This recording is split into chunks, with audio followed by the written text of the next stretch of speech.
Assalamualaikum warahmatullahi wabarakatuh. Perkenalkan kita dari kelompok 10 akan mempresentasikan mengenai asuhan keperawatan pada pasien pengidap penyakit HIV atau AIDS. Sebelumnya, kita memperkenalkan diri dulu, saya dan juga rekan saya. Pertama adalah saya selaku Rahmadanti. Saya Kila Syarahman. Saya Ayu Fitria Rahmawati.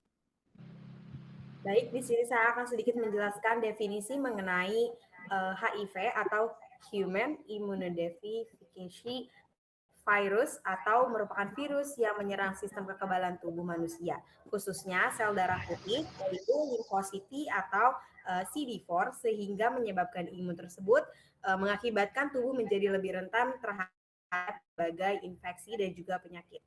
Sedangkan mengenai AIDS, yaitu Acquired Immune Deficiency Syndrome, adalah kumpulan gejala akibat penurunan sistem imun karena infeksi HIV, ditandai dengan penurunannya sel CD4 sehingga meningkatkan resiko infeksi oportunistik, yaitu penyakit yang disebabkan oleh organisme seperti bakteri, jamur. Nah, jika tidak ditangani dengan baik, selanjutnya ada mengenai etiologinya, di mana HIV atau AIDS berkaitan dengan infeksi. HIV yang menyebabkan sistem kekebalan tubuh. HIV adalah virus RNA dari golongan retrovirus yang menyerang sel CD4, yaitu limfositi, sehingga jumlah dan juga fungsinya menurun. Akibatnya sistem imun lemah dan penderita menjadi rentan terhadap infeksi virus. HIV dibedakan menjadi dua tipe, yaitu HIV-1 dan juga HIV-2. HIV-1 yaitu memiliki gen VVU, akan merupakan jenis HIV yang paling sering ditemukan di seluruh dunia. Sedangkan HIV-2 yang memiliki gen VVX, perbedaan gen ini membuat tingkat keganasan dan juga perkembangan penyakit beda-beda di setiap tipenya. Nah, infeksi HIV menurunkan sel T secara perlahan hingga dapat berkembang menjadi AIDS.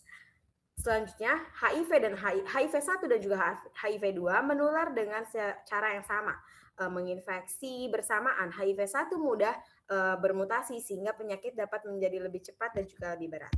Nah, AIDS juga dapat menyerang usia dan juga berbagai kelamin. Menurut Haryono pada tahun 2019, terdapat 3 cara seseorang tertular HIV. Yang pertama dengan skinship atau berhubungan seksual. Yang kedua ada kontak langsung dengan darah dan juga jarum suntik. Yang ketiga adalah penularan secara vertikal dari ibu ke anak.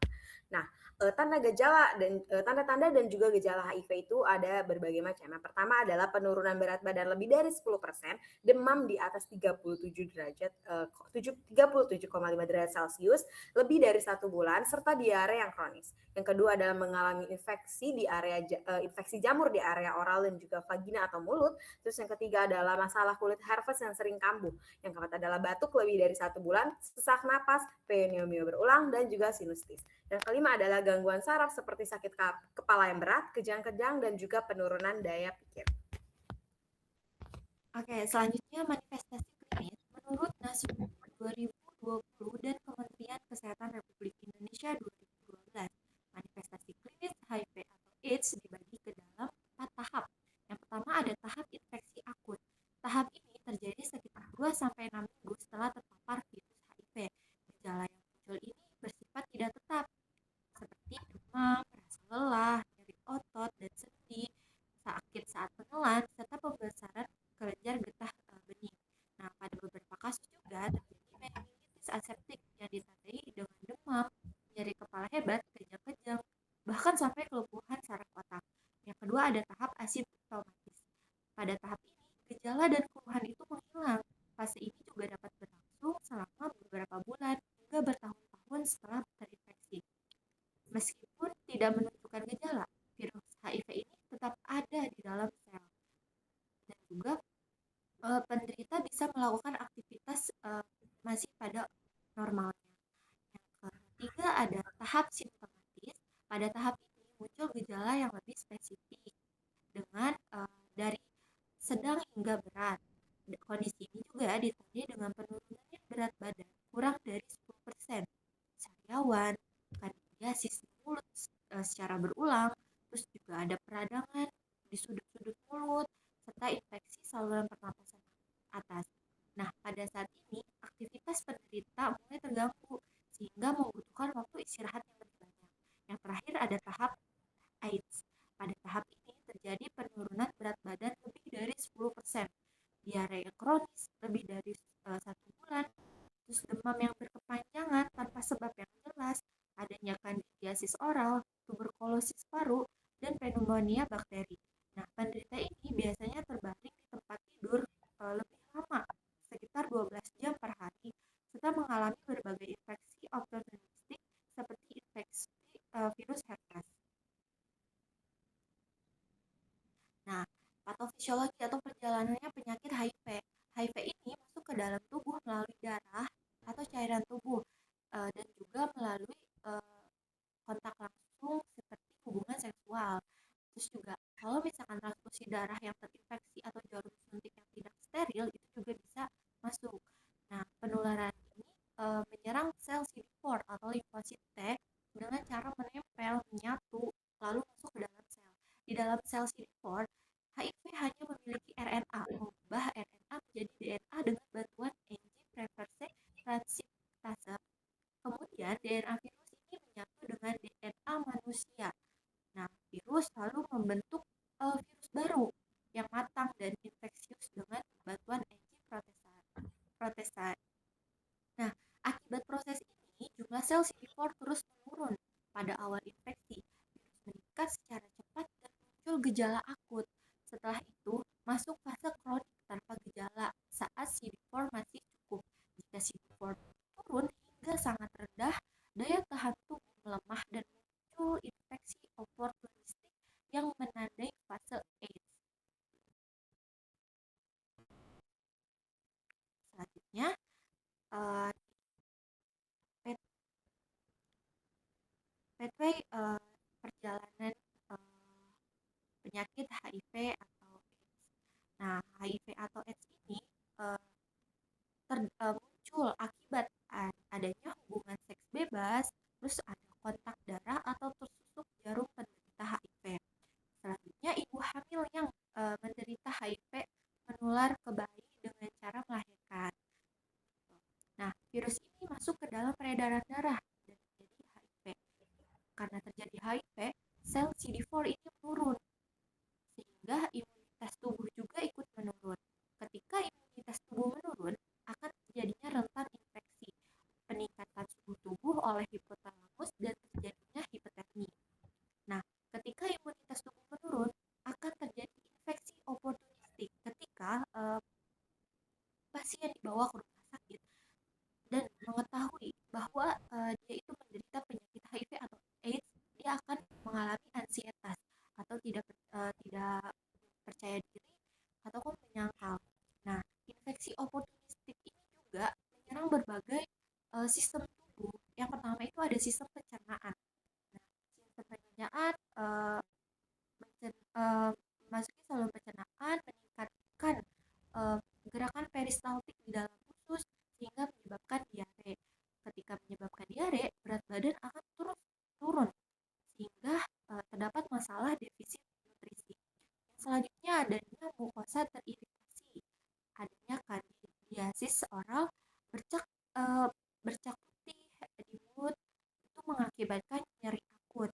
Nah, selanjutnya di integumen atau kulit. Nah, akan menyebabkan herpes simplex, membentukkan ventrikel kulit juga, terus adanya plak dan deformitas kulit.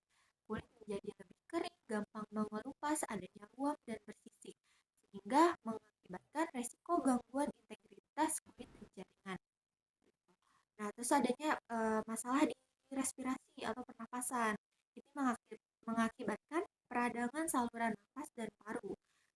Terus munculnya mikrobakterium TB, menginfeksi paru-paru dan mengakibatkan TB paru, sehingga ketidakseimbangan ventilasi perfusi, mengalami gangguan pertukaran gas.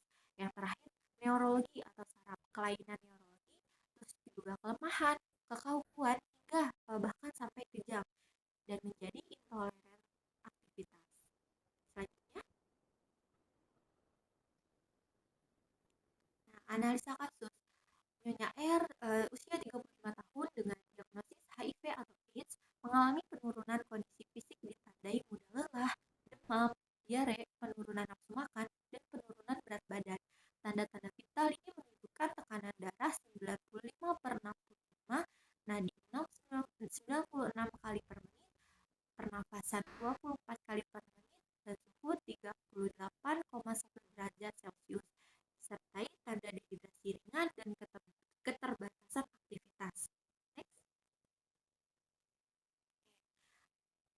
analisa data, pasien ini mengatakan bahwa dia nggak memahami adanya infeksi oportunistik pada HIV atau AIDS, dan pasien ini juga tidak mengetahui tanda dan cara pencegahan infeksi oportunistik.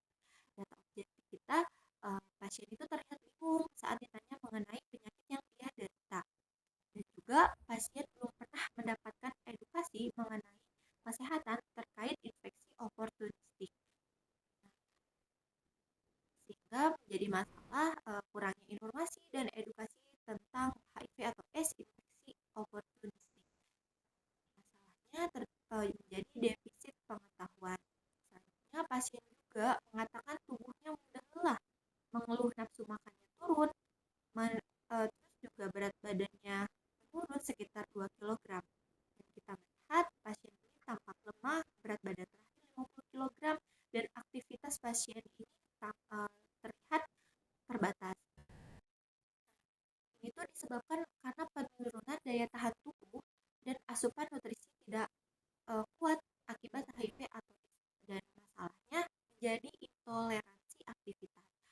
Ya, yang terakhir ada pasien ini mengeluh demam dan diare beberapa kali dalam sehari.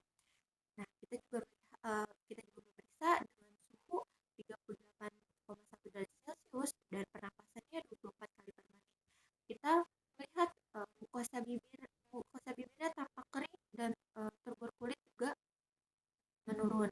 Nah, itu karena masalahnya penurunan sistem imun akibat HIV atau AIDS yang mengakibatkan resiko infeksi.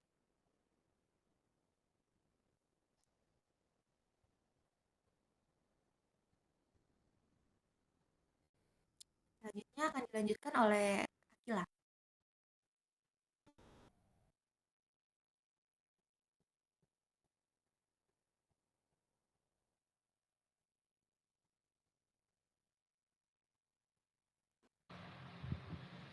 Selanjutnya yaitu ada intervensi keperawatan. Intervensi yang pertama yaitu pada diagnosis defisit pengetahuan. Intervensi keperawatan bertujuan untuk meningkatkan pemahaman pasien mengenai penyakit HIV/AIDS, pengobatan, serta upaya pencegahan infeksi. Intervensi yang direncanakan meliputi pengkajian tingkat pengetahuan pasien, pemberian edukasi tentang penyakit HIV/AIDS, pentingnya kepatuhan terapi ARV, serta cara menjaga kesehatan dan pencegahan penularan. Yang kedua yaitu pada diagnosis intoleransi aktivitas, intervensi keperawatan difokuskan untuk membantu pasien meningkatkan toleransi terhadap aktivitas sehari-hari. Intervensi yang direncanakan meliputi observasi tingkat kelelahan pasien, pemantauan tanda-tanda vital sebelum dan sudah aktivitas, serta membantu pasien melakukan aktivitas secara bertahap sesuai kemampuan. Yang ketiga yaitu pada diagnosis risiko infeksi, intervensi difokuskan pada pencegahan terjadinya infeksi oportunistik akibat penurunan daya tahan tubuh pasien. Intervensi yang direncanakan meliputi pemantauan tanda-tanda infeksi, penerapan prinsip pencegahan infeksi, serta edukasi kepada pasien mengenai kebersihan diri dan juga lingkungan. Selanjutnya, yaitu ada implementasi.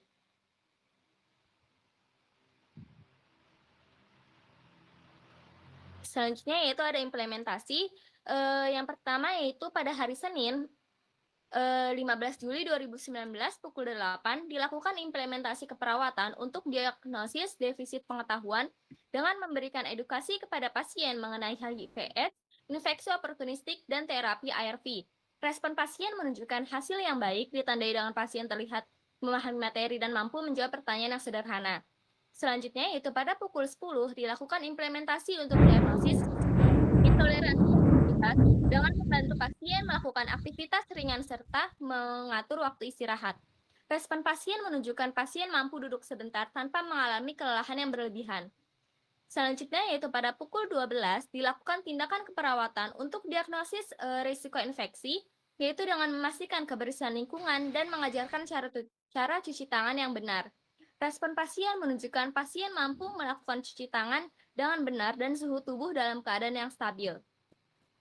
Selanjutnya yaitu pada hari Selasa 16 Juli 2019 pukul 8 dilakukan diskusi lanjutan untuk mengenai pengolahan nutrisi dan juga pencegahan infeksi. Respon pasien ditunjukkan dengan pasien mulai aktif bertanya, khususnya terkait makanan yang tinggi protein.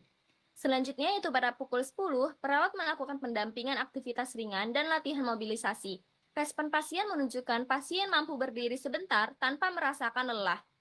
Selanjutnya yaitu pada pukul 12, dilakukan pemantauan tanda-tanda infeksi serta edukasi pencegahan infeksi. Respon pasien menunjukkan pemahaman yang baik terhadap pentingnya kebersihan diri.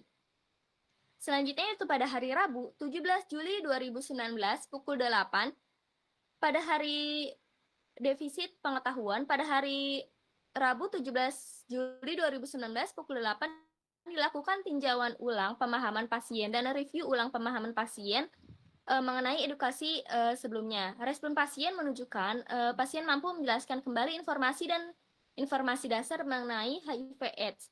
Selanjutnya itu pada pukul 10 dilakukan bimbingan kepada pasien untuk melakukan aktivitas rumah tangga ringan. Respon pasien yaitu menunjukkan pasien melaporkan kelelahan sudah lebih berkurang. Selanjutnya itu pada pukul 12 dilakukan pemantauan kondisi umum dan tanda vital pasien. Respon pasien menunjukkan tidak ditemukannya tanda-tanda infeksi yang muncul.